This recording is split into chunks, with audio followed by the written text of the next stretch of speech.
a woman over 30 accidentally meets a junior from university who once pursued her.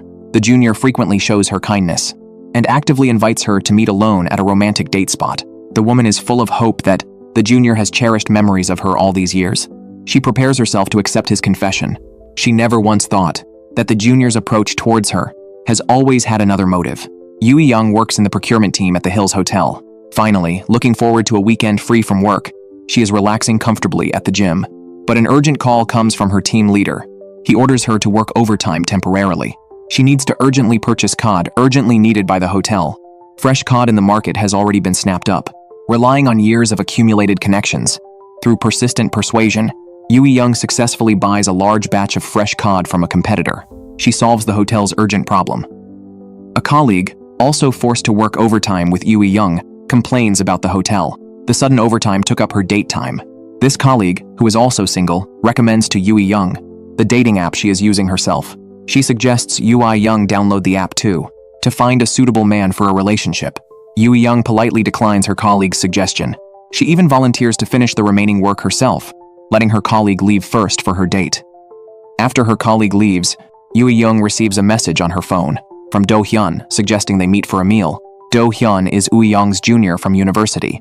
Back then, he had held flowers, gone down on one knee and confessed to Yiying. At that time, Yiying's family was of ordinary means. She was busy all day working for tuition and living expenses. She had no extra energy for dating, so she rejected Do-hyun's confession. Who would have thought, years later, Do-hyun joins the legal department at Hills Hotel, becoming her colleague. The longing for love in Yiying's heart is rekindled because of Do-hyun's appearance. This is the real reason she refused to download the dating app. She feels that Do-hyun, right in front of her, might be the suitable partner for her. She meets Do-hyun with a heart full of joy. They have a pleasant conversation. The atmosphere is warm and cozy. Midway, Do-hyun signals Yiying to pass him a napkin. Yiying hesitates slightly. She explains that she was just at the market buying cod, so her hands might still smell a bit fishy. Unexpectedly, Do-hyun, without hesitation, grabs Yiying's hand and smells it. He then tells her that her hands only have a faint scent of hand cream. This sudden, intimate gesture immediately makes Yiying's heart race and face flush. The hope in her heart grows stronger, making her feel that Do-hyun has still liked her all these years. From that day on, Yiying and Do-hyun's encounters in the hotel become more and more frequent. In the elevator, on the terrace, in meeting rooms, wherever Yiying is, Do-hyun's figure can always be seen. After many times, Yiying guesses these aren't coincidences. They must be chances Do-hyun purposely creates to meet her. The team leader assigns Yiying and another female colleague a task to go on a field survey to a tea plantation. The reason is very simple. They are not dating, not married. They have plenty of time to dedicate to the hotel. They should, in principle, take over for those colleagues who are married or have children. The team leader's words sting Yiying. She just wants to define her relationship with Do-hyun as soon as possible, to prove with facts that she is no longer an unattached single person. To Yiying's delight, the legal department needs to send one person to accompany them on the tea plantation survey, and Do-hyun volunteers for this task. Yiying is overjoyed. She even vaguely senses that the day they arrive at the tea plantation will be the first day of their official relationship. Soon, Yiying, Do-hyun, and the others arrive at the tea plantation. Yiying patiently teaches an intern how to pick fresh tea leaves. As she looks up, she happens to see Do-hyun holding a camera, pointing it in her direction. When they are alone, Do-hyun considerately hands Yiying some warm water. He also actively suggests they talk alone in the evening. Getting closer to the confession scene, Yiying imagines her anticipation reaches its peak. In the evening, after everyone has eaten and drunk their fill, Do-hyun asks Yiying to go for a walk. Do-hyun tells Yiying about how, after she rejected him back then, he was sad for a long time. Just after saying this, Do-hyun then asks Yiying what her thoughts are on office romances. Yiying is both nervous and expectant. She says that dating within the company would inevitably be watched by colleagues, and there would be various gossip. But if fate comes, you can't stop it even if you want to. After all, the feeling of liking someone can never be controlled. After expressing her true feelings, Yiying nervously waits for Do-hyun's confession. Would you be willing to help me create an opportunity to talk alone with the intern? Yiying clearly hears the sound of her heart breaking. Only then does she realize, belatedly, that all the ambiguity and fluttering feelings during this time were just her one-sided imagination. Thinking back carefully, every so-called chance encounter in the hotel actually happened whenever she and the intern appeared together. Do-hyun actively approached her repeatedly, just to use her as a matchmaker. Feeling dejected, Yoo-young silently downs a few glasses of soju. She runs off alone into the tea plantation to clear her head, but she ends up getting lost. She trips over some debris on the ground. Fortunately, the tea plantation owner finds her. He promptly brings her back to the lodging. He tends to her wound. Yoo-young sees many tea canisters in the owner's room. She assumes they are all precious, specially stored teas. In her understanding, tea becomes more aromatic with age, but the tea plantation owner tells her that most of these teas should actually be thrown away. Generally speaking, if tea is stored for too long, its fragrance will slowly dissipate. The taste will become bland and flavorless. Whether it's tea or other things in the world, if kept for too long, their own value will slowly diminish. Hearing these words, Yoo-young thinks of herself. She always thought that once she was ready, she could start a sweet relationship anytime. But now she understands. Herself, now over 30, might have already passed the optimal period for dating. This huge blow completely crushes Yoo-young. She can't help but burst into tears. After the tea plantation survey ends, Yoo-young returns to Seoul. She tells her friend about this embarrassing and bitter experience. When a guy is 20, he thinks, dating a Nuna older than himself is exciting. Looks like he's not into Nuna anymore. The friend advises Yoo-young to try arranged dates, meetings. She also counsels her, men are never like persimmons on a tree. They won't fall down by themselves. She should take the initiative to find a partner who is compatible in all aspects. Yoo-young also seriously reflects. She understands that at her age, it's indeed no longer suitable to fantasize about unrealistic pure ambiguity and romantic scenarios. So she accepts her friend's suggestion. She goes to meet Tae-seop, a blind date arranged by the hotel's general manager. They have a meal at a stylish restaurant. Tae-seop, wearing glasses, appears polite and gentle. His demeanor is gentlemanly. Yoo-young thoroughly prepared for the blind date. She also learned from the general manager that Tae-seop often volunteers at a stray dog shelter, so she uses stray dogs as a conversation starter, actively beginning their dialogue. Seeing that Yoo-young is also interested in stray dogs, Tae-seop takes the initiative to invite her, hoping that Yoo-young might come with him to volunteer at the shelter sometime. Yoo-young inwardly celebrates. She feels that the signals Tae-seop is sending indicate the possibility of them continuing to meet and getting to know each other better.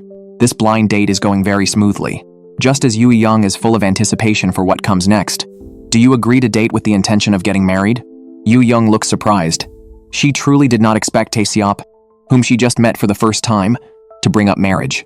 The first time a woman went on a blind date with a man, he subtly hinted at sleeping together. Although the woman was attracted to the handsome man, she clearly rejected him due to incompatible practical circumstances. The meeting lasted only 30 minutes. Her date, Tae-seop, proposed they date with the intent to marry. Yiying inwardly complained. Blind dates are like this, she thought. Unlike the romance of free love, they cut straight to the point, like an open negotiation. Tae-seop, unaware of her thoughts, reiterated his sincere desire to marry. They weren't getting any younger, he said, so they should date seriously with marriage in mind. Startled by his bluntness, Yiying knocked over her water glass and soy sauce, staining her white dress. Scrubbing vigorously didn't help. Seeing this, Tae-seop advised her to soak the dress in salt water first when she got home, then wash it. The stain should come out. As they parted, Tae-seop offered to walk her home. Yiying, not wanting to trouble him, politely declined. Walking home, she messaged a friend about the date, just as Tae-seop drove past in a luxury car. Back home, Yiying and her friend looked up the car's price, guessing Tae-seop must be well off. Her mother reminded her that even if she was just curious about the car and not a materialistic woman, since she was dating to find a husband, she should be prepared to be evaluated by potential partners too. Over the next few days, Yiying heard nothing from Tae-seop. She constantly checked her phone, afraid of missing a message, but he seemed to have vanished. A senior colleague mocked her, saying his silence meant he wasn't interested, and promptly offered to introduce her to a quality man. The man, according to the colleague, was a prestigious university graduate working at a top electronics firm. His annual salary had been over 100 million, won 3 years ago. Very impressive. His only drawbacks were being ordinary-looking and not very sociable. Yiying, still thinking about Tae-seop, wasn't keen on meeting anyone else. But then, on her way home, she bumped into Tae-seop himself. At first, she thought she was hallucinating from hope. Rubbing her eyes, she confirmed it was really him. Tae-seop said he was about to leave on a business trip, but promised to contact her when he returned. With this clear signal, Yiying tried to build a connection. She took a photo of her now clean dress and sent it to him. explaining she had used his method and the stains were gone, hoping to keep in touch. But her message was met with silence.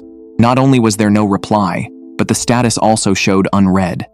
Yiying figured his promise to call after the trip was just polite talk. Just then, she got a message from the quality man. He had gotten her number from the colleague and wanted to meet for coffee. Deciding to give it a try, Yiying headed to the agreed cafe. Just as she was about to enter, she received a message from Tae-sop asking to meet that evening. Complaining that he had left it too late, she honestly replied that she was about to go on another blind date. Seeing her response, Tae-sop silently deleted the message he had typed, explaining his busy trip had left him no time to check his phone. Yiying entered the cafe first, eyeing every man who walked in, wondering which one was her ordinary-looking date. But the man who approached her was devastatingly handsome, like an actor. She even wondered if her colleague's judgment was off. This man was anything but ordinary. Yiying could not help but smile, giving him full marks for first impressions. The atmosphere, however, soured the moment they started talking. Trying to make conversation, she asked about his favorite movies and shared two of her own favorites. He seemed to deliberately contradict her, saying he liked all movies except those two. Yiying patiently shifted topics to his job, asking if the bonuses were good and the benefits were great. He subtly mocked her for being materialistic, complaining that even if she valued his conditions, she should not be so obvious. "I spend whatever I earn," he said. "So even if we did get together, do not expect me to support you." Her initial positive impression instantly evaporated. Furiously, Yiying retorted that she had never dreamed of relying on a man and that she would pay for the coffee herself so they could part amicably. Hearing she would pay, he immediately ordered more dessert and coffee, digging in with relish. After he finished, Yiying coldly paid the bill and prepared to leave, just as Tae-sop walked in. Mortified at the thought of Tae-sop seeing her with another man, Yiying dropped to the floor, trying to crawl out discreetly. Seeing her skirt was riding up, the man kindly tried to pull it down for her, but Yiying, mistaking his intent, angrily accused him of groping her. Hearing the commotion, Tae-sop came over and stood protectively by her side, asking if she knew this man. As Yiying struggled for an answer, the man suddenly called her Nuna and apologized for touching her piggy bank, saying her anger was justified. Seeing it out, Yiying played along, explaining to Tae-sop that the man was her cousin. Outside the cafe, Yiying thanked the man for the save and officially ended their date. But he seemed suddenly interested, enthusiastically inviting her for drinks. Yiying agreed on the condition he pay and ordered a huge amount of food, intending to make him pay dearly. She decided that after this meal, she would delete this impulsive, unfiltered man from her list of potentials. That was what she told herself, but she could not deny his physical appeal. As they leaned in to whisper, the atmosphere grew charged. Yiying's heart raced, her cheeks flushed. After eating, he took her to an amusement park. They rode the spinning teacups like children, and after several spins, Yiying felt dizzy and collapsed on the ground. He lay down beside her, gently stroking her face. Their eyes met, and the mutual attraction was undeniable. Yiying even felt like surrendering, thinking a little physical pleasure might not be so bad. "I do not want to sleep with you." "Why? Do you not like this?" "Now this?" Yiying was clear about it. If she admitted she was attracted to him, the colleague who set them up would never stop asking for details and would probably mock her. More importantly, he had been cold to her at the cafe and restaurant, but was now all affection. It proved he was not really interested in her, just enjoying the moment. Yiying reached out to say goodbye, telling him she hoped he found someone he truly liked, and decisively ended the second blind date. Back home, she inwardly grumbled that he was not gentlemanly at all. He had not even messaged to ask if she had gotten home safely. What she did not know was that the man she had just met was not the quality man at all. The real one was gay. Tired of the colleague probing his sexuality, he had agreed to the blind date to keep up appearances, but asked his friend Jisoo to go in his place and deliberately sabotage it. But Jisoo, after meeting Yiying, could not stop thinking about her. Realizing he genuinely liked her, he immediately contacted the real, quality man to ask for her number. Neither date had been perfect, but Yiying was not discouraged. If anything, she felt blind dates were effective at filtering out incompatible people. She was confident she would eventually find someone on the same wavelength. So, she casually asked the head chef at her restaurant to introduce her if he knew any decent men. No sooner had she said this than her phone was flooded with messages from strange men, all asking her out. A woman is having dinner with her blind date when she's shocked to discover that the waiter pouring their wine is a man she previously went on a date with. She tries to escape the suffocating situation, but unexpectedly, the two men end up brawling right there on the spot. Previously, Yiying had been flooded with blind date requests. After thinking it over, She remembered that she had drunkenly posted her request for introductions in various group chats. Wanting to meet different kinds of people, she decided to accept every invitation. She bought a bunch of outfits specifically for blind dates and created a packed schedule, planning to squeeze in meetings before and after work and on weekends. During these dates, she encountered all kinds of men. There was the high school teacher who spoke to her as if scolding a student, dominating the conversation and not letting her get a word in. There was the rehabilitation therapist, a former Navy Special Forces member who was so obsessed with fitness that immediately after their meal, he dragged her to find a restaurant suitable for fitness enthusiasts and devoured all the diet food on the table. Watching his rough table manners, Yiying inwardly thought that a second date with him would be too much for her stomach to handle. Another date, a musical actor, appreciated Yiying's poise, but he kept bursting into song mid-conversation. On the way home, they ran into Yiying's mother, who could see her daughter's discomfort and hinted that he should read the room and stop lingering. After that, Yiying met a man who had to pause their date to go to church, another who couldn't get over his ex-girlfriend, and one with severe germophobia who couldn't stand sauce stains on his clothes. But out of all the men she met, not one was her type. Through date after date, she gradually came to understand that finding a compatible person was harder than she had ever imagined. Just as a disappointed Yiying decided to slow down her dating pace, a college acquaintance introduced her to a man named Suan. Suan ran a family business and was impressive in terms of looks and career. However, from their first meeting, he grilled her about her family background, even asking in detail about her parents' future retirement plans. Yiying felt he was overstepping boundaries and later messaged him to say they weren't a good match. At the same time, she also messaged her other unsuccessful dates, clearly stating she didn't want a second meeting. After rejecting everyone she had met recently, Yiying planned to return the unused blind date clothes. Just as she was about to do so, she received another invitation from Suan. Out of consideration for the mutual acquaintance who introduced them, she put on one of the outfits she intended to return and went to the agreed restaurant. Before Suan could speak, Yiying stated directly that her parents' retirement plans were a private family matter and none of his business. To lighten the mood, Suan ordered a bottle of wine, but Yiying was stunned to see that the waiter pouring their wine was her second blind date. However, the name on his employee badge was different. To get to the bottom of it, Yiying approached him and asked if he had a twin brother. The waiter, Jisoo, confessed that he was the one who had met her before. He also teased her for being unable to sit still and constantly going on dates. Humiliated by his remark, Yiying was in a bad mood and immediately suggested to Suan that they change venues.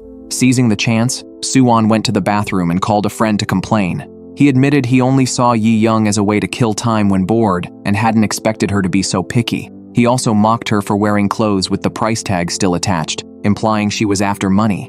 Jisoo overheard everything. To help Yiying get rid of this despicable man, he pretended to be her ex-boyfriend and blocked their way. Suan mistakenly thought Yiying was using him to make her ex jealous and accused her of having a shady private life. When Jisoo tried to defend her, Suan pushed him to the ground, drawing a crowd. Yiying was furious and mortified. She was angry at Jisoo for using a fake identity before and for ruining her date now. She declared she never wanted to see him again.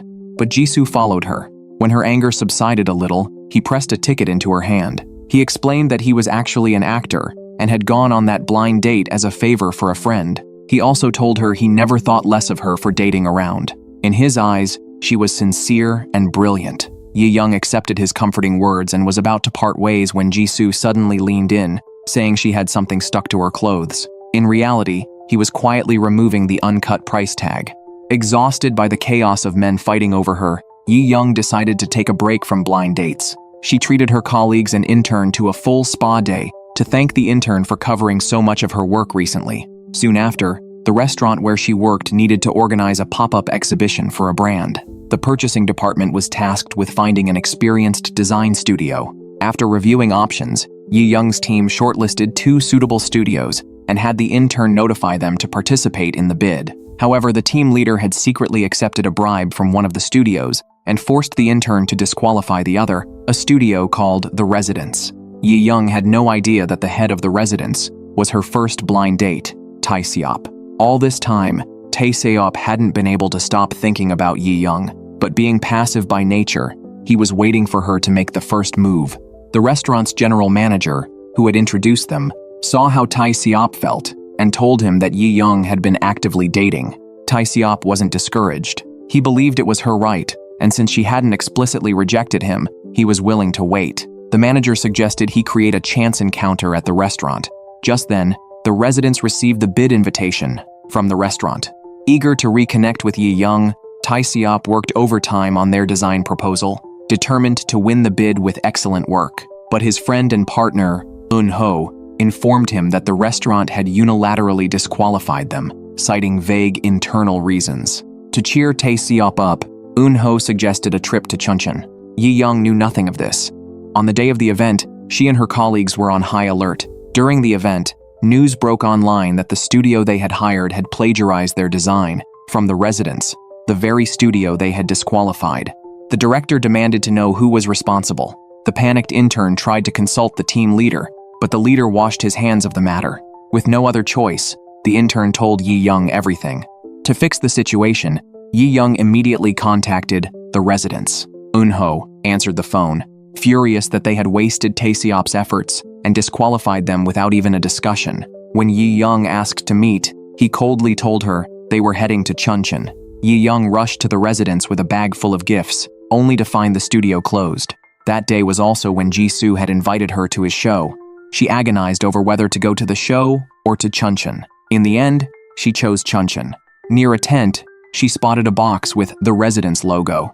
Taking a chance, she knocked on the tent. Suddenly, the tent flap opened. Yiying slipped and fell into Tae-seop's arms. Finally talking face to face, Yiying learned that Tae-seop was the representative of the residence she had been looking for. A woman goes to a coffee shop to meet a blind date setup. Unexpectedly, a new employee at the coffee shop turns out to be another one of her blind dates. As the woman is feeling extremely awkward, one of them directly reveals the secret of kissing her the previous night. Yiying stumbles and falls into Tae-seop's arms. Before she can react, Eun-ho appears at the tent entrance with his daughter. After Eun-ho explains, Yiying finally understands that Tae-seop and Eun-ho are co-representatives of the Villa design studio. She recalls that during their first meeting, Tae-seop mentioned he ran a design studio called Villa. She hadn't paid much attention to it at the time. She sincerely apologizes to both men, admitting that the hotel's mistake caused the complete failure of this event. After apologizing, she initially wanted to present a new proposal, to restart negotiations for collaboration. But under Tae-seop's calm gaze, she feels nervous and anxious, not wanting to be seen by Tae-seop as someone calculating and worldly. So, the collaboration proposal on the tip of her tongue ends up being changed to her mentioning that she specially brought gifts for everyone. Tae-seop takes the initiative to invite her to stay for dinner. Eun-ho, understanding the situation, suggests to Tae-seop that he go to the riverside to talk with her alone. After all, during this time, Tae-seop has been waiting for her to contact him.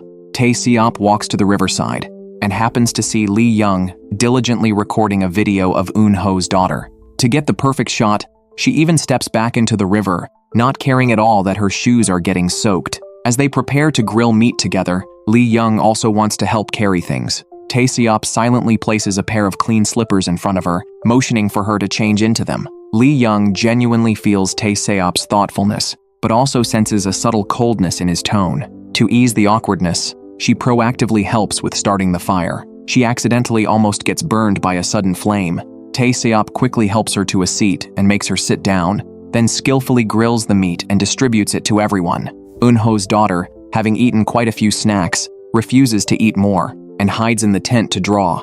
Unable to find drawing paper, she takes out the proposal from Yiying's bag and uses it as drawing paper. Yiying uses available materials to make adorable little rabbit burgers from the ingredients, patiently coaxing the child to eat. She easily solves the problem that had been troubling Eun-ho. Tae-seop watches all of this from the side. After the meal, Eun-ho takes his daughter to play nearby, intentionally leaving Tae-seop and Yiying alone. Yiying sees a shooting star streak across the sky and immediately makes a wish. Then she asks Tae-seop why he didn't wish to get married soon.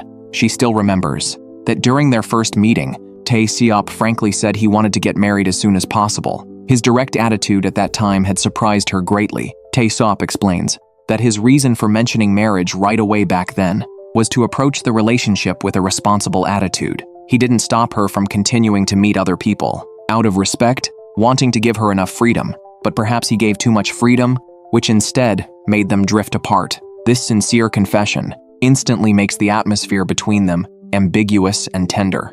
But just then, Eun-ho and his daughter come running back, abruptly interrupting this rare romantic moment. Lee-young gets up to tidy up the tableware. Seeing this, Eun-ho proactively suggests that Lee-young stay overnight. He and Tae-seop will share one tent, while Lee-young can share the other tent with his daughter. As Tae-seop gets up to arrange the tent, he happens to see the proposal that was used as drawing paper. He goes to find Lee-young and overhears her on the phone with her boss, explaining that she will find an opportunity to discuss collaboration with Villa, which is why she has stayed out so late. Lee-young walks out carrying the cleaned-up tableware and sees Tae-seop holding the scribbled-on proposal. He exposes her true intention for coming here and being overly nice to everyone, that it was driven by the utilitarian goal of collaboration from the very beginning. Since things have come to this, Lee-young doesn't hide anymore. She admits she originally wanted to sincerely apologize first, and then discuss collaboration. If they could reach a new agreement, it would be a win-win situation for both the hotel and the villa design studio. However, Tae-seop is unwilling to listen to this now. He not only flatly rejects her collaboration request, but also coldly tells her to leave. Lee-young tries to take a taxi, but coincidentally, her phone is dead. The last bus speeds right past her. To make matters worse, a heavy downpour suddenly starts outside. With no other option, she sits alone at the bus stop, sheltering from the rain. After heartlessly driving Lee-young away, Tae-seop lies dejectedly in the tent, tossing and turning, unable to sleep. Hearing the sound of rain pattering outside, he can't help but worry if Lee-young left safely. He calls her but only gets the power-off message. Anxiously, he rushes out of the tent into the rain to search for her. Along the way, he slips and falls hard. Ignoring the pain from his wound, he borrows a bicycle from a passing man and desperately searches for Lee-young in the pouring rain. When he sees Lee-young huddled at the bus stop, shivering from the cold, Tae-seop is immediately filled with self-blame. Under Lee-young's surprised gaze, he sits down beside her, eager to sort out his complex and chaotic emotions. He can't help but ask her what kind of person she really is. Lee-young responds honestly, telling him that what she has shown is only a part of her, not the whole picture. She hopes he can give her some time to slowly get to know the complete version of her. As the rain gradually stops, Tae-seop cycles Lee-young back towards the campsite. But halfway there, the torrential rain starts again. With no choice, they run into a roadside church to take shelter. Tae-seop gives Lee-young some clean clothes to change into to keep warm. Seeing her shiver and sneeze, he uses a dry piece of clothing to gently dry her damp hair. Their distance suddenly closes, and an indescribable feeling of affection stirs within them both. Lee-young can't help but hold Tae-seop's hand. Tae-seop also suppresses the urge to get closer and follows his heart, leaning in to kiss her. They spend the night sleeping on the church bench. When they open their eyes the next morning, they are shocked to find people gathered around them. What's more, the man who lent them the bicycle last night turns out to be the priest of this church. The priest thinks their meeting is a special fate and warmly invites them to breakfast. Tae-seop takes Lee-young to the train station. Before parting, Lee-young is full of anticipation, waiting for him to mention the kiss from last night. But Tae-seop hesitates for a long time, only telling her to return the clothes he lent her when they next meet. Sitting in her seat, Lee-young feels unwilling to let it go. She stares intently at Tae-seop on the platform, hoping he will define their relationship. In the moment, she looks down and then up again. Tae-seop suddenly disappears. The next second, he surprisingly appears beside her, using his actions to show he doesn't want to be apart from her. On the return journey, Tae-seop falls asleep leaning on Lee-young's shoulder. Lee-young's heart is filled with sweetness, musing that after all the twists and turns, there seems to be an unbreakable bond between them. Until they part, Lee-young doesn't bring up the proposal again. Back at the company, she selects several other suitable design studios and asks the intern to contact them promptly to try and finalize a collaboration soon. Unexpectedly, Tae-seop suddenly asks to meet her at a coffee shop near the hotel, saying he has something urgent to discuss. Lee-young arrives at the coffee shop on time and waits. The owner, who knows her, mentions there's a new barista. She is stunned to see that the newcomer is Jisoo. Jisoo looks at her with disappointment in his eyes, admitting that he waited for Lee-young that day, but she never came. After the performance ended, he lingered near the entrance of her hotel, hoping to run into her but failing. To be closer to her, he specifically applied for a job at this coffee shop. Lee-young quickly apologizes, explaining she couldn't make it yesterday due to something important. Jisoo seizes the opportunity to suggest she treat him to a meal as an apology. As they are playfully negotiating, Tae-seop pushes open the door and walks in. Yiying panics momentarily, unsure how to introduce them, but Tae-seop remembers her previous lie and says he knows Jisoo is her cousin. Having said that, he walks past Jisoo and sits directly across from Yiying. Yiying's unease grows, and Tae-seop's next words are even more shocking. "Didn't we kiss? Every time I think about seeing you again, I get so nervous I can't sleep." After waking up drunk, a woman is shocked to find herself sleeping in a hotel bed with her blind date. She thinks they vaguely ended up having sex last night, but then sees another blind date also in the room, watching them with a cold, indifferent gaze. Tae-seop gathers his courage and reveals that he and Yiying are already in a kissing relationship. Yiying's heart races, mistakenly thinking Tae-seop is about to officially confess and ask her to date him. As Yiying gets lost in her thoughts, considering whether to accept Tae-seop's confession, she hears Tae-seop propose accepting Yiying's previous apology and suggestion to continue their hotel collaboration. Seeing Tae-seop hand over the business proposal she had personally made, Yiying snaps back to reality, thanks Tae-seop for changing his mind, and happily finalizes the collaboration. The two agree to hold a joint meeting as soon as possible to discuss the collaboration details. As they part, Tae-seop tries to get closer to Yiying, mentioning again that they have already kissed, but the word kiss seems to burn his mouth.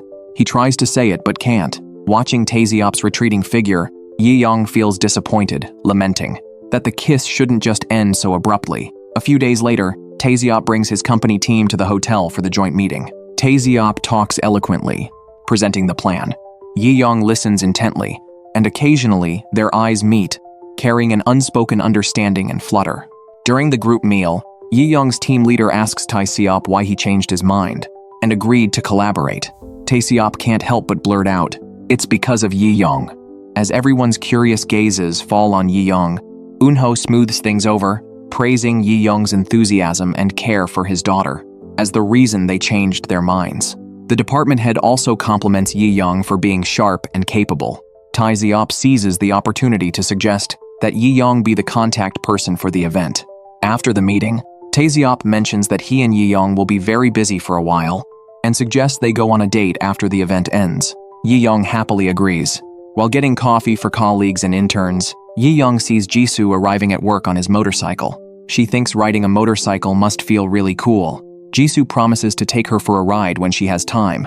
Still bothered by her kiss with Tae-seop, Jisoo asks if they are dating. Yiying tells him honestly that they aren't at that stage yet.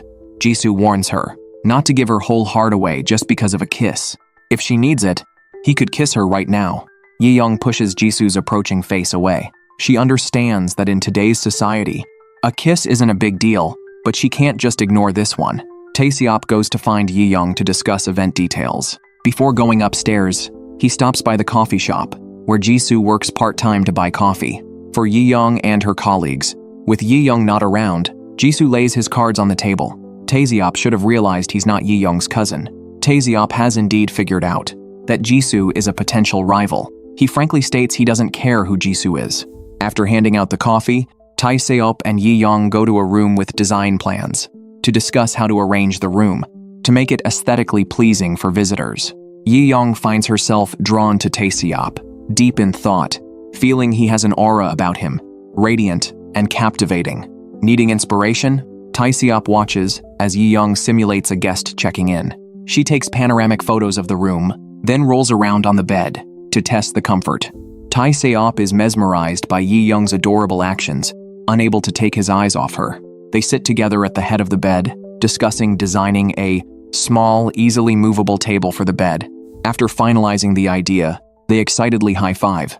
Unexpectedly, Yiying uses too much force and pushes Tae-seop down onto the bed. In this ambiguous moment, a knock comes at the door. Startled, Yiying pulls Tae-seop and they hide in the wardrobe. After confirming the team leader has left, they quietly emerge from the wardrobe, realizing their hands are still tightly clasped, and only then begin to feel embarrassed. Tae-seop insists on walking Yiying home. On the way, Yiying sees a re-release poster for a movie she likes, and invites Tae-seop to watch a midnight showing with her after the pop-up event ends. Tae-seop agrees, not only to the movie, but also to go eat something delicious together. Not long after, Tae-seop contacts Yiying to say the furniture is ready to be delivered to the hotel. They agree to meet shortly. However, Eun-ho suddenly needs to take his daughter to the doctor and requires Tae-seop's help to meet a client. Tae-seop can't refuse, so he instructs his employee to go ahead, and he'll rush over after meeting the client. Yiying feels a bit disappointed when she sees an employee arrives, instead of Tae-seop. As she helps the residence employees move furniture, she's surprised to see Jisoo arrive at the hotel. It turns out that Do-hyun, who was pursuing an intern, was rejected.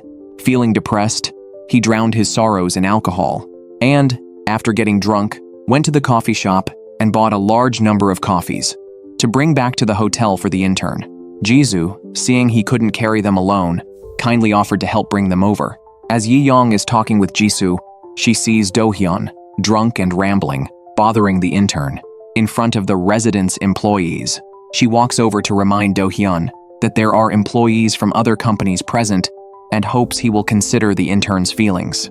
Unexpectedly, Do-hyun turns his anger on Yiying, complaining that she's a nuisance, that because she acted like she liked him, the intern rejected him. Humiliated and mortified, Yiying is at a loss for words.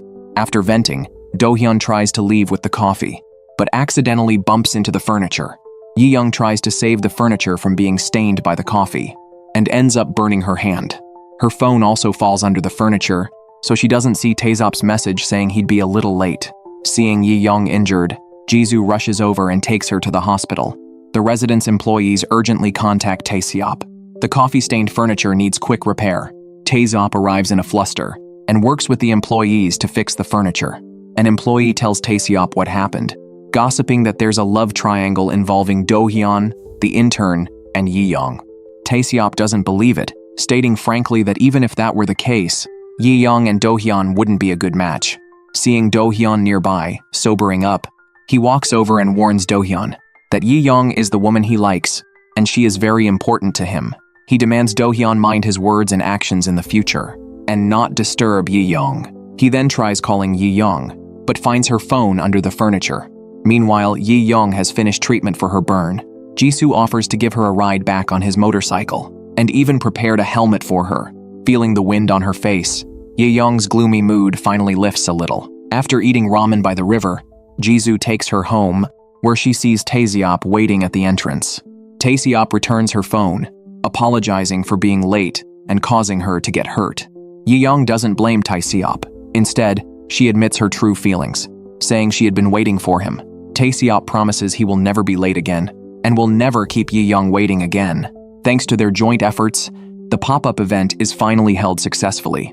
Unfortunately, the originally scheduled bartender can't make it due to an emergency. In a pinch, Yiying asks Jiju to fill in. Tae-seop and Yiying stand together, watching the guests, feeling a sense of shared accomplishment. They exchange a glance, filled with unspoken understanding and sweetness. After the event, the hotel holds a celebration party. Tae-seop wants to sit next to Yiying, but a hotel executive pulls him to another table, and he can only watch Jisoo sit beside Yiying, chatting and laughing with her. Jealous, he drinks glass after glass of soju, quickly becoming drunk and dazed. Yiying sees Tae-seop step out to get some air, worries about him being alone, and follows him out, offering to buy him a hangover remedy. Tae-seop grabs Yiying's hand, interlacing his fingers with hers. Even though they are so close, Tae-seop feels like he can't reach Yiying. His heart aches. He suggests they sneak away from here and go on a date, just the two of them. Yiying, also feeling a bit tipsy, goes back inside to get her bag. When she returns, Tae-seop is lying on the ground, completely unconscious. Seeing he has a hotel keycard on him, Yiying decides to take him to a hotel room. Yiying wakes up to find herself lying in a hotel bed. Seeing Tae-seop shirtless on the floor, she is shocked, hurriedly checking if she is still wearing her clothes to confirm if they had sex. The next moment, Jisoo's voice comes from the sofa. Yiying and Tae-seop are confused, not understanding why the three of them are in the same room. Because of work, the woman had the chance to become the personal room attendant for a popular actor. She was already a fan of the actor and was thrilled at the prospect of getting close to her idol. However, she unexpectedly discovered that the man who had been pursuing her was actually her idol's rumored boyfriend. When drunken Young-ik woke up, she found herself in the same room with two blind date prospects. Completely confused, she had no idea what was going on. Jisoo helped the now sober Young-ik and Tae-seop recall what had happened the night before. The two had been so drunk they could hardly think straight, staggering along supporting each other toward a hotel. Halfway there, they had slumped by the roadside, making a drunken scene. Jisoo happened to be passing by and couldn't just ignore them. Kind-heartedly, he carried Tae-seop on his back and brought Young-ik along to the hotel. Jisoo originally planned to settle Tae-seop in the room and then take Young-ik with him. But the moment Young-ik entered, she lay down on the bed and fell fast asleep. He placed Tae-seop on the bed as well, setting a pillow between them as a divider. Still uneasy, he moved Tae-seop down to rest on the floor. Then he gently adjusted Young-ik's position so she could sleep more comfortably. In her drowsy state, Young-ik mistook him for a body pillow, and Jisoo's heart raced. Yet he was fully aware that he could not take advantage of her vulnerable state. After settling Young-ik, Jisoo could have simply left, but he chose to stay, wanting to prevent any misunderstanding that might arise from a man and a woman being alone together. After hearing the full story, Tae-seop sincerely apologized to Young-ik for causing her trouble the night before. He also invited her on a date Saturday, hoping to make up for his earlier disgrace. After Young-ik left, the two men settled accounts. Tae-seop accused Jisoo of having spent the entire night sitting on the sofa, watching them, claiming that his excessive concern for Young-ik was really just an excuse to get close to her. Jisoo fired back, calling Tae-seop a fool in matters of love, saying he looked like someone who didn't really know how to date. Young-ik pulled herself together and returned to work as usual. As soon as she entered her work area, she overheard colleagues and trainees gossiping. They were talking about how the actress she admired, Sun Jong-ah, was about to check into the hotel. Rumors circulating outside said that Sun Jong-ah, who was over 50, was maintaining her marriage with a surgeon, while also having affairs with a director at high-end hotels, and was secretly sponsoring a model. Many people said Sun Jong-ah was a woman who could not live without love. Young-ik did not want to casually judge her idol's private life, but then the general manager suddenly assigned her to serve as Sun Jong-ah's personal guest services manager, responsible for everything during Sun Jong-ah's stay. To provide more attentive service, Young-ik prepared thoroughly in advance. She not only noted Sun Jong-ah's preferences from magazine interviews, but also looked up related videos online. Some people accused Sun Jong-ah of being flirtatious with men and misogynistic, saying that at an awards ceremony, she had coldly refused flowers offered by an usher. Young-ik watched that video repeatedly and discovered that Sun Jong-ah had not been rude, nor did she dislike women. She was simply allergic to pollen and had instinctively raised her hand to deflect the bouquet. After gaining a more detailed understanding of Sun Jong-ah, Young-ik arranged the room ahead of time. She removed all the flowers and placed out Sun Jong-ah's favorite books. Every detail precisely matched the guest's habits. Her thoughtfulness greatly satisfied Sun Jong-ah. Sun Jong-ah even asked Young-ik what she thought about the rumors online that she was simultaneously involved with multiple men. Regarding guests' private matters, Young-ik had no right to interfere or comment. The only thing she could do was keep her responsibilities in mind, ensuring that Sun Jong-ah could rest comfortably and peacefully during her stay. This answer made Sun Jong-ah trust Young-ik even more. She confidently entrusted many matters to Young-ik and also told her that she drank 2 cups of coffee a day, hoping Young-ik could prepare her preferred coffee beans. Young-ik went to the coffee shop where Jisoo worked part-time to buy coffee beans, arriving just as Jisoo finished his shift.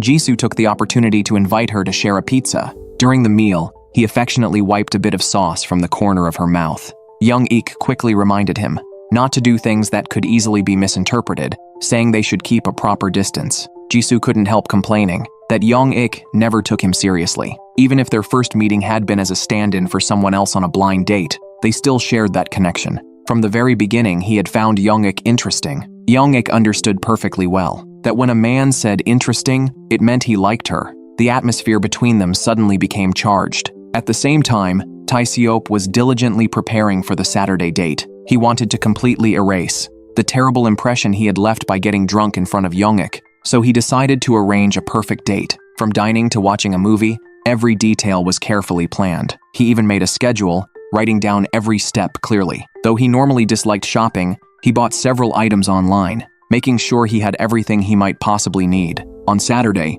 Sun Jong-ah asked Young-ik to go to a theater to deliver flowers to an actor. Young-ik took the flowers to the theater, handed them to the front desk, and opened the card bearing the actor's name. There she saw Jisoo's name. She immediately connected Sun Jong-ah to Jisoo and remembered the rumors. She began to suspect that the model rumored to be sponsored by Sun Jong-ah might very well be Jisoo. With these questions in her mind, Young-ik rushed to the place where she was supposed to meet Tae-seop. Seeing Tae-seop dressed up and waiting, she secretly regretted not wearing a nicer dress herself. As if reading her thoughts, Tae-seop told her she looked as beautiful as always. Tae-seop took her to the restaurant he had chosen in advance. Unfortunately, they found a notice on the door saying it was closed for the day. Tae-seop was very embarrassed. His plan was completely ruined. Fortunately, he had a backup. The alternative restaurant normally had no wait, and they could be seated immediately. But reality disappointed him once again. The usually quiet restaurant was unusually crowded that day, with a long line of waiting customers. After 2 mistakes in a row, Tae-seop was so ashamed he wanted to disappear. Young-ik saw his distress and took the initiative to bring him to a small eatery she often visited with her colleagues, where they had soup with rice.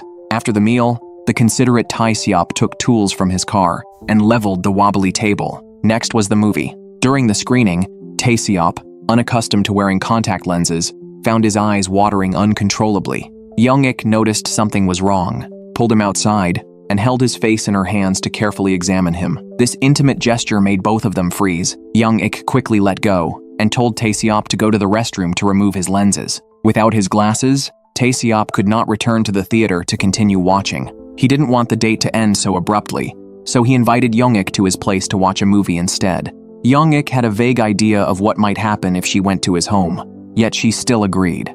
Arriving at Tae-seop's place, Young-ik was surprised by how clean and tidy it was. When she saw the immaculate bed in the bedroom, she instinctively glanced at the underwear she was wearing.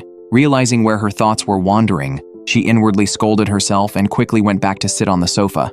On the coffee table lay the date schedule Tae-seop had prepared. Tae-seop apologized for the date not going according to plan, for every imperfection. But Young-ik was touched by his sincerity and thoughtfulness, and she was genuinely enjoying the time they spent together.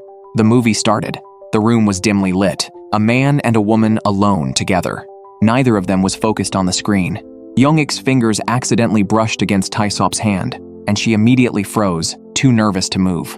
Tae-seop took the opportunity to hold her hand. Summoning his courage, he was about to suggest they start dating, when the sound of the door lock code being entered came from outside. Tae-seop went to the door, and unexpectedly found his mother opening it to come in. Seeing a woman in the room, his mother was so startled she dropped what she was holding. Young-ik quickly went over to help pick up the items, greeting her at the same time. But the moment their eyes met, both women could not help crying out in surprise. Boss lady, Miss Frequent Guest, a beautiful woman was alone in a room with her blind date. The atmosphere was growing intimate. Suddenly, the other party's mother burst in. The beautiful woman recognized her at a glance. She was the owner of the chicken feet shop she loved the most. Thinking about the scene of cutting chicken feet all day after marriage, her heart immediately died of despair. Yiying never expected to meet Taexi's mother under these circumstances. As soon as Taexi's mother saw Yiying, she familiarly started asking about the details of their relationship without any self-consciousness. She even bluntly told them, since they weren't young anymore, they should have frequent, intimate contact. Taexi noticed her discomfort and quickly offered to take Yiying home. But after getting in the car, the awkwardness didn't lessen at all. Although Taexi's mother was sitting in the back seat, her body kept leaning forward, her eyes constantly darting back and forth between the two. Her mouth never rested either, constantly asking how far they had progressed. Yiying felt every minute was unbearably long. When the car finally stopped at her doorstep, she got out like she was escaping.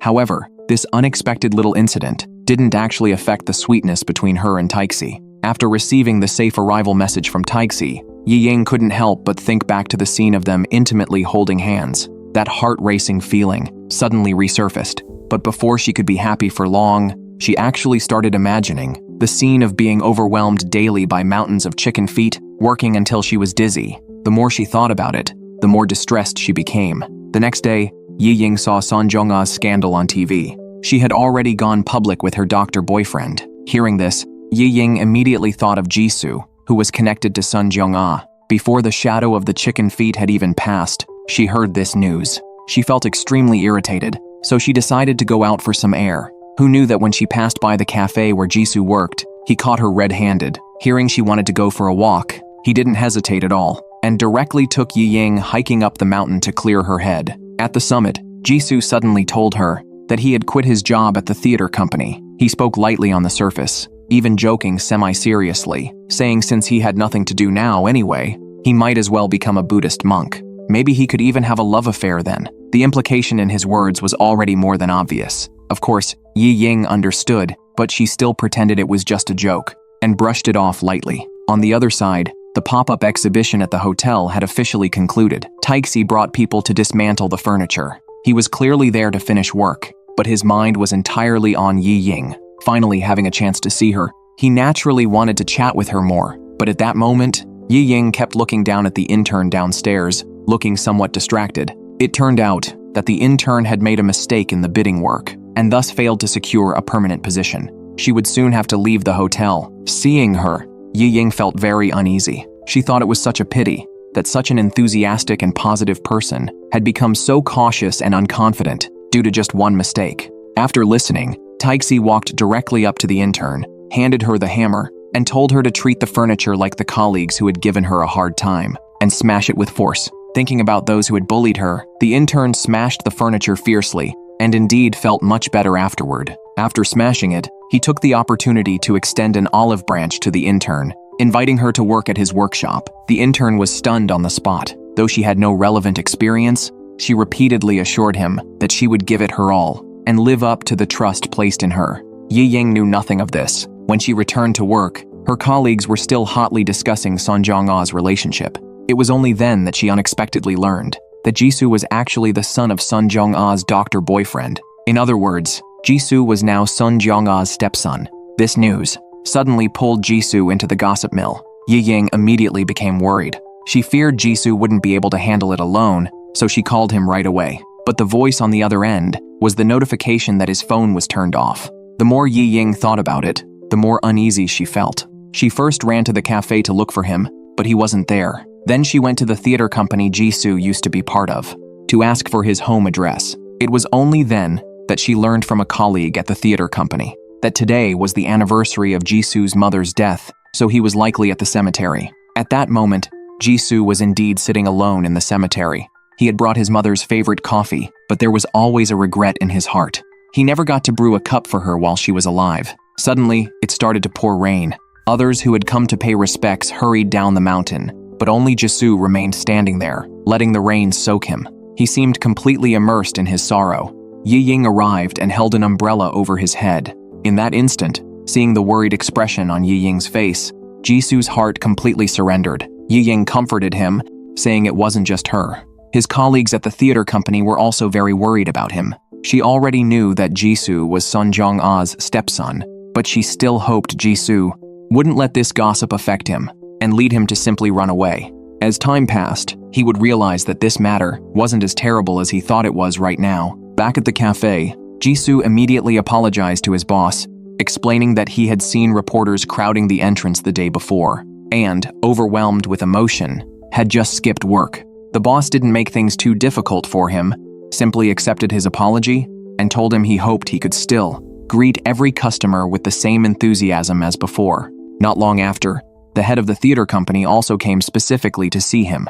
He still hoped Jisoo would go for an audition, and not give up on the stage just like that. After discussing work, the boss got nosy about his relationship with Yiying. Jisoo's eyes darted away as he explained that Yiying had someone else and was just worried about him. But the boss thought that as long as Yiying cared about him, he had a chance, encouraging him to bravely pursue love. These words clearly gave Jisoo a final push. Soon, Yiying received an urgent text from Jisoo.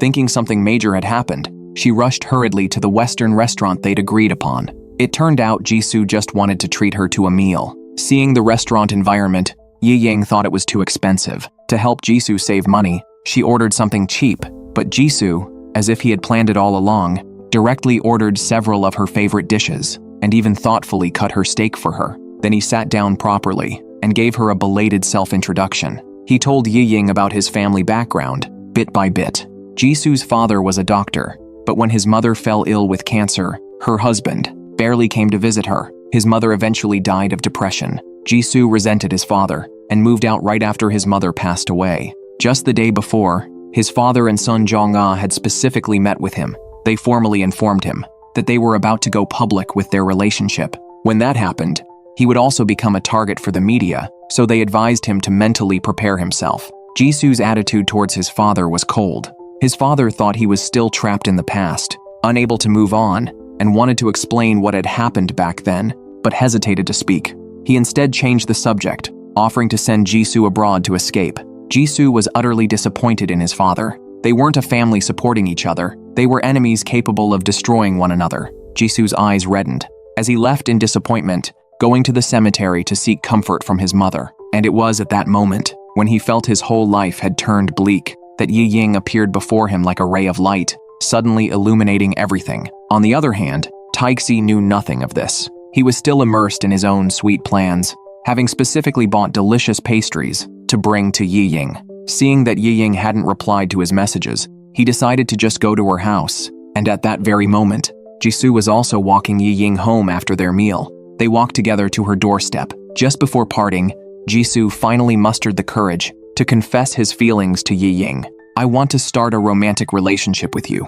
Suddenly, Taixi appeared, fixing his gaze on Jisoo. The two confronted each other, a clash imminent. To get married sooner, a beautiful, older woman starts going on frequent blind dates. But she never expected to end up with two men at the same time, both of whom are dead serious about her. Yiying finds herself caught in the middle, increasingly unsure of how to choose. Last night, Taesub witnessed Jisoo confessing his feelings to Yiying. He rushed up to Jisoo and made it clear he and Yiying were dating, and Jisoo had no right to interfere. But Jisoo refused to back down, asserting that he had just as much right to pursue Yiying and that the choice was ultimately hers. As Yiying stood there, at a loss, a security guard on patrol mistakenly thought the two men were harassing her. Yiying seized the chance to say goodbye to both of them and hurried away. But that night, the three of them returned home, each in a completely different state of mind. Taesub was consumed with regret, wishing he had made his feelings clear sooner, angry that Jisoo had gotten ahead of him. Jisoo,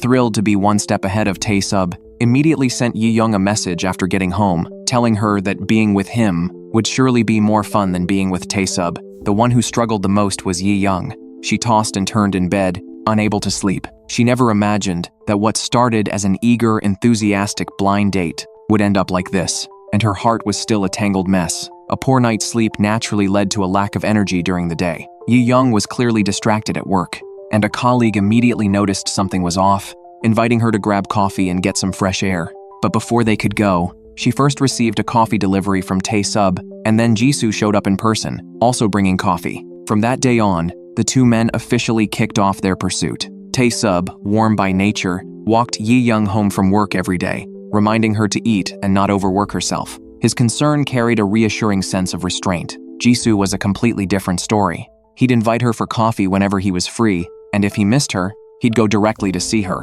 Yiying did her best to manage them both, but when they showed up together, each holding flowers and coffee, she was completely flustered. Overwhelmed by the pressure, she could only flee. At her wit's end, she went to a friend for advice. Her friend pointed out, one potential mother-in-law might be a big star, the other runs a chicken feet restaurant. Her choice depended on what mattered more to her, but this only made Yiying feel more overwhelmed. To relieve stress, she started eating extremely spicy food, but no matter what she ate, she found herself missing chicken feet. Ever since she learned that the owner of that chicken feet restaurant was Taesub's mother though, she hadn't been back once. She even found herself worrying, with them not visiting the shop lately, if Taesub's mother might feel disappointed. Yiying ate so much spicy food that her stomach started acting up, and she had no medicine at home. She intended to tough it out for the night, but then, at that very moment, she received a caring message from Taesub. Learning that her stomach was bothering her, Taesub immediately called to check on her. Yiying tried to act tough,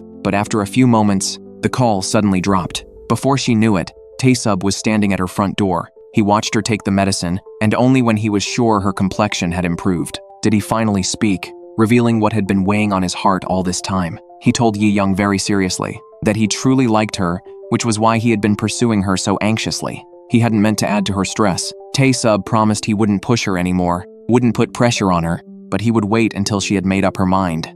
These words finally began to untangle the messy emotions in Yiying's heart. Not long after, the famous star Sun Jung-ah finished her schedule and was about to leave the hotel. Before departing, to thank Yiying for taking care of her during this time, she treated Yiying to a meal. Facing Sun Jung-ah, Yiying couldn't help but ask the question that had been troubling her most. She knew someone like Son Jung-ah never lacked admirers, so she truly wanted to know how you could be sure that you truly wanted to be with someone. Son Jung-ah listened and gave her a gentle answer. Love doesn't strike all at once.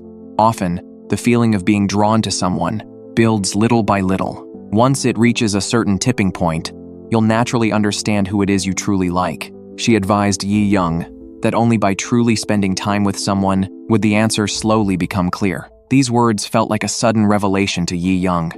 She no longer avoided Jisu's invitations to meet and accepted one. Around the same time, people from the workshop Dwell came to the hotel to deliver furniture. Yiying looked around but didn't see Tae-sub, feeling a twinge of disappointment. What she didn't know was that Tae-sub had deliberately stayed away. He was afraid that showing up would only continue to put pressure on Yiying, so even though delivering furniture was a perfect opportunity to see her, he forced himself to resist. Yiying later found out that the intern had gotten the position at Dwell thanks to Tae-sub's quiet help. Hearing this, she couldn't help but exclaim, Tae-sub was always so gentle and considerate. The more she thought about this gentleness, the harder it was to let go. Coincidentally, everyone was planning a farewell party for the intern. Eun-ho, wanting to create an opportunity for Tae-sub and Yiying, suggested holding the party at the chicken feet restaurant run by Tae-sub's mother. When a colleague told Yiying the time and place, she hesitated, as she had already agreed to meet Jisu that day. In the end, she asked everyone to go ahead, and she would arrive a bit later. On Saturday, Jisu came to pick her up in a newly bought used car. He had clearly put thought into it, with a nice air freshener inside. They went to eat first, and Jisu thoughtfully cut her steak for her. The atmosphere was pleasant until a couple at the next table called the server to switch tables because theirs was wobbly. Yiying suddenly remembered Tae-sub's small gesture of propping up a table leg. Even though she was right there with Jisu, her mind was on someone else. Meanwhile, Tae-sub and the others had arrived at the chicken feet restaurant. Everyone was in high spirits, enjoying themselves, except for Tae-sub, who sat gloomily apart because Yiying still hadn't shown up. Afraid his mood would affect the group, he eventually got up and left, going outside alone to wait for her. But Yiying was still on her date with Jisu. After eating, they went to a park. Yiying watched a street performer, but her mind uncontrollably drifted back to the night she and Tae-sub stood on the rooftop, looking at the night view. His expression, his smile, they lingered in her memory, unforgettable. Jisu noticed she was distracted, but he didn't want to wait any longer. He tentatively asked Yiying how she thought he had done today. Then, he took her hand and slowly leaned in. But Yiying instinctively took a step back. She created distance between them, and in that moment, finally saw her own heart clearly. She admitted that Jisu had done well today, but no matter how hard he tried, the person who kept appearing in her mind was still Tae-sub. At that moment, she suddenly understood what Son Jung-ah had meant by the tipping point. Now, only one thought filled her mind. She wanted to see Tae-sub, but fate seemed determined to thwart her. On the way back, traffic was at a standstill. By the time Yiying finally reached the chicken feet restaurant, everyone had already left. She anxiously asked where Tae-sub was. The intern told her Tae-sub had gone home. Without a second thought, Yiying ran to Tae-sub's house. But when she got there, she realized he wasn't home. She called, but no one answered. In that moment, she tasted true disappointment. She turned back, dejected, then remembered Tae-sub saying he would wait for her. The next moment, she spun around and ran back towards the chicken feet restaurant. As she ran up the stairs, all her memories with Tae-sub flooded her mind. The small acts of care, the quiet gentleness, she finally understood completely. Unknowingly, without even realizing it, she had already fallen for Tae-sub. When she finally reached the top of the stairs and saw Tae-sub sitting on a bench, drowsy and waiting, her heart finally settled. Tae-sub opened his eyes and was stunned to see Yiying standing there. But Yiying didn't give him a chance to speak. First, she picked up a drink, drank 2 cups to steady her nerves, and then finally found the courage to confess. I like you too. I missed you so much. I just couldn't help it, so I came running. Thank you for waiting. A woman has just confirmed her relationship with a blind date partner when her company boss pushes her into a dating scam under the guise of work. Realizing the man across from her is showing his true colors as a scoundrel, she understands he's not here for business but to hunt for a fling. As she tries to leave, the man harasses her in public. Yiying and Taixi sealed their love with a kiss, officially becoming a couple. Hand in hand, they took a stroll, marveling that such a low-probability stroke of luck, mutual affection had befallen them. They vowed to forever remember this memorable day. Reluctant to part, they walked round and round the streets, until nearly dawn, when Taixi finally walked Yiying home. As they parted, Yiying shyly stood on tiptoe and pecked Taixi on the cheek, then dashed happily into her house. Taixi kept reliving that sweet moment, finding Yiying both adorable and enchanting, utterly irresistible. They planned to have dinner at Taixi's place the next day. To give Yiying a perfect experience, Taixi got up early to prepare, deciding to make her favorite spicy stir-fried rice cakes. He called his parents to ask for their secret recipe. Hearing that their son was dating Yiying, they were overjoyed, carefully explaining every step, doing their utmost to help their son win Yiying's praise. Yiying carefully picked out an outfit for the date, secretly anticipating that things might get out of hand, so she chose her prettiest underwear. They sat together, happily enjoying the spicy rice cakes. Yiying raved about the taste. Just as the atmosphere grew even warmer and more joyful, Yiying's phone suddenly rang.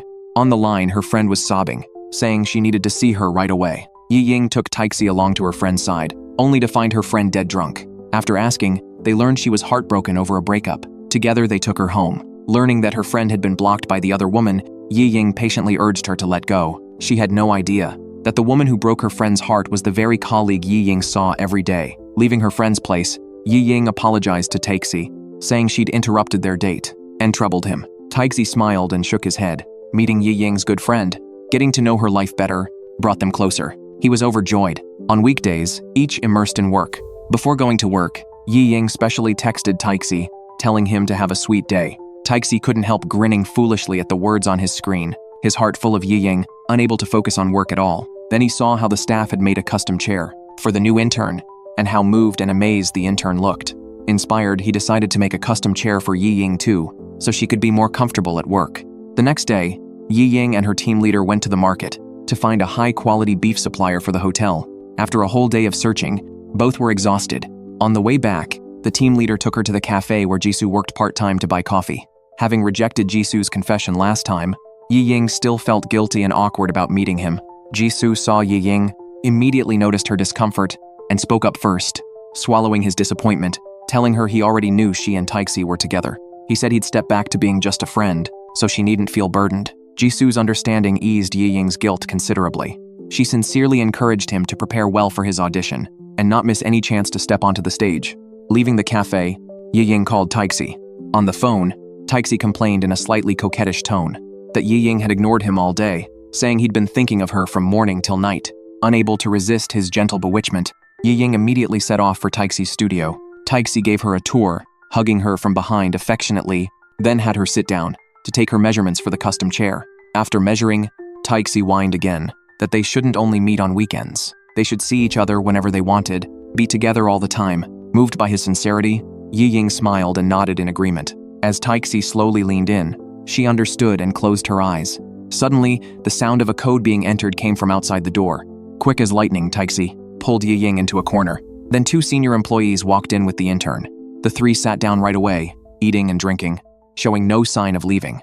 Crouching in the corner, Yiying's legs grew sore. She accidentally knocked over a piece of wood. Hearing the noise, the employees thought a thief had broken in. Unable to hide any longer, Taixi and Yiying had no choice but to stand up and admit they were dating. 대표님이 사무실에서 연애를...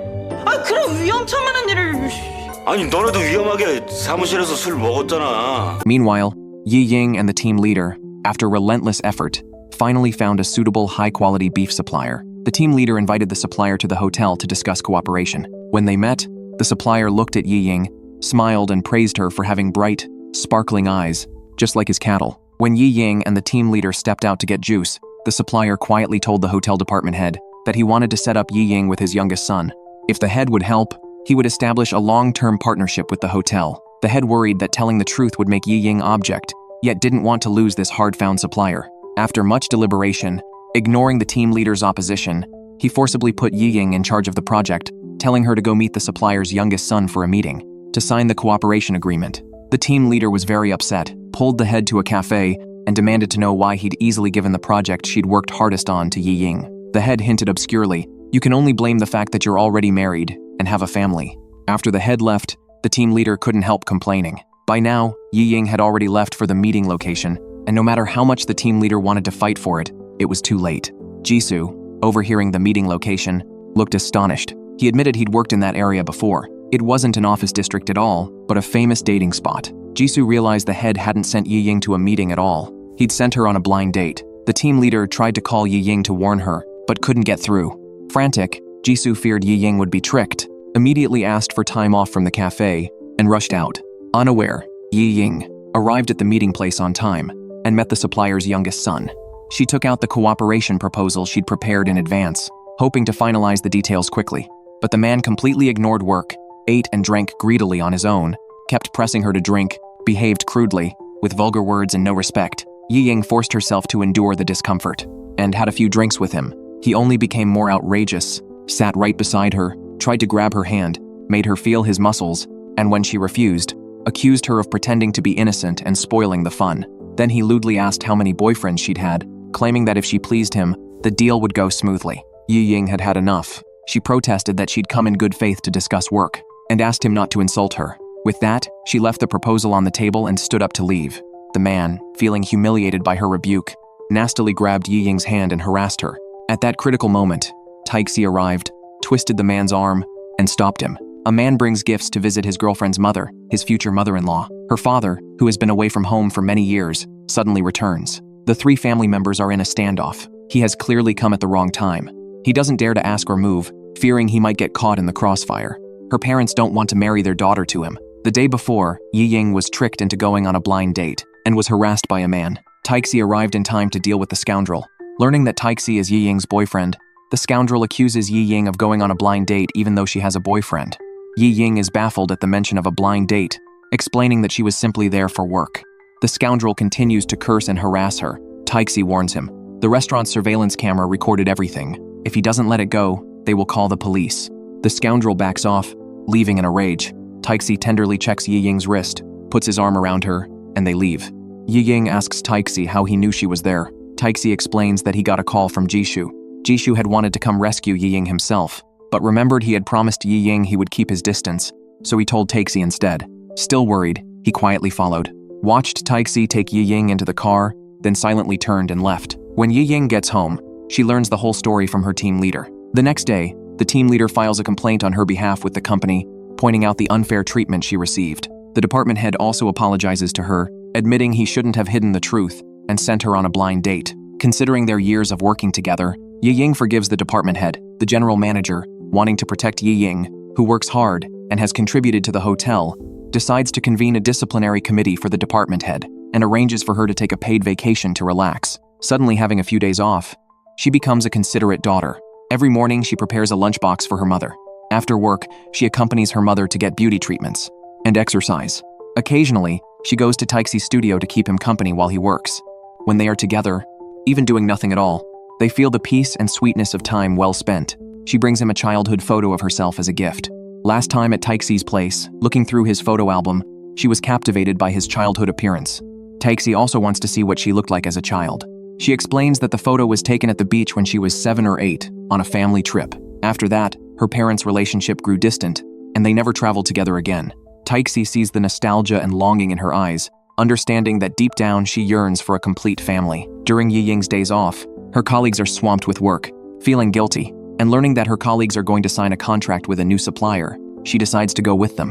While packing, she tells Taixi about her 2-day, 1-night trip. Taixi knows that after this trip, her vacation will be completely over. To seize the chance to spend time with her, he offers to go on the business trip with her. After she finishes work, they can go out and have fun together. Taixi's company turns an otherwise dull business trip into something highly anticipated. Just thinking about going on a trip with Taixi makes Yiying cover her mouth, her eyes unable to hide her smile. Upon arrival, Yiying and her colleague smoothly sign the contract with the supplier. When booking rooms, Yiying, feeling a little guilty, suggests booking 2 rooms. She expects her colleague to object, but her colleague also wants a room to herself.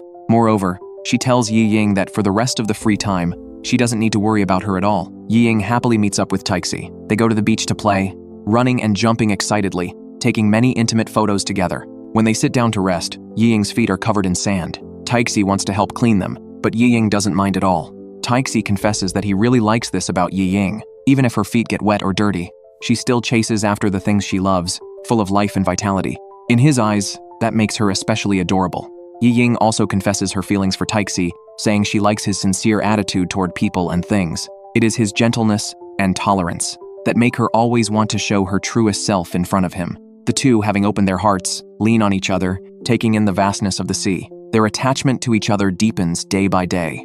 After leaving the beach, they go to try the local sashimi, only to be told that all reservations are fully booked for the day. Just as they are about to leave, Yiying spots her colleague and a close friend dining upstairs. She realizes that her colleague booked a separate room because her friend had also come along. Considering herself the matchmaker who helped the couple reconcile, she suggests they share a table with the young couple. The four of them happily enjoy a meal together. After dinner, Taixi takes Yiying on a Ferris wheel. He is afraid of heights. From the moment they sit down, he trembles all over, not daring to look outside or move. Seeing this, Yiying cups his face in her hands and tells him to look only at her. He takes the opportunity to kiss Yiying. Suddenly, his mind clears, and he no longer feels dizzy or scared. After the ride, they return to the hotel. Yiying complains that she didn't know Taixi had booked a separate room. Taixi explains that he thought she would be sharing a room with her colleague. When they reach the floor where Yiying's room is, she is about to step out of the elevator when Taixi pulls her back. He gazes at her affectionately and suggests they stay together tonight. Unable to wait, he kisses her right there in the elevator. They spend a sweet night together, sharing a bed. In the morning, Taixi opens the curtains to coax Yiying out of bed. Yiying snuggles in his arms, wanting to linger a little longer. While waiting for Yiying at the front desk, Taixi sees a man whose bag has broken, spilling all his papers onto the floor. He kindly asks a staff member for a new bag and helps the man pack his things. Yiying, however, calls out Dad. Caught off guard by the sudden encounter with his future father-in-law, Taixi is at a loss. Yiying is also somewhat uncomfortable. Her father travels around all year. They see each other only a few times, making him feel both familiar and distant. Her father notices her aloofness and regrets neglecting her and her mother because of work. He hopes he can still make up for lost time. After her father leaves, Yiying confides in Taixi that her father and mother have completely different personalities, and living together always led to disagreements. As a child, she respects their decision to separate. Taixi understands Yiying's feelings, plays around with her, and helps lift her spirits. The trip ends, and Taixi takes Yiying home. They hug goodbye downstairs. This scene is witnessed by Yiying's mother. Startled, Yiying nervously introduces Taixi as her boyfriend. Having met both his future father-in-law and mother-in-law unexpectedly in one day, Taixi is so nervous he can only bow and greet them, unable to say another word. Back at home, Yiying's mother asks Yiying to bring Taixi home next weekend for a formal meeting. Fearing that her mother will find fault with Taixi, Yiying starts preparing in advance, anticipating possible problems. Taixi, meanwhile, seeks advice from Enhao a week ahead, wanting to make the best possible impression on Yiying's mother. Yiying throws herself entirely into preparing for her boyfriend to meet her mother, unaware that her mother's medical checkup revealed a suspected cerebral aneurysm. The doctor advised her mother to rest well for a few days, before undergoing further tests. When a colleague suggests she not bear it alone, Yiying's mother, strong-willed as she is, doesn't want to worry Yiying, nor ask her husband, from whom she has been separated for years, for help. She simply wants to endure in silence. On the weekend, Yiying gets up early to tidy the house, preparing for Taixi's arrival. Her mother orders a luxurious hot pot to entertain Taixi. When the doorbell rings, Yiying happily runs to open the door. To her utter surprise, it is not Taixi standing outside, but her father. Her mother looks at her father with a mix of hurt and anger, refusing to speak to him. Just as the atmosphere is about to freeze, Taixi arrives carrying gifts. Yiying's father laughs, saying it's fate that he and Taixi meet again. Seeing the look on Yiying's mother's face, Taixi is caught in a dilemma. He can only look to Yiying for help, not knowing what to do. End of this episode. Welcome to like and leave a comment.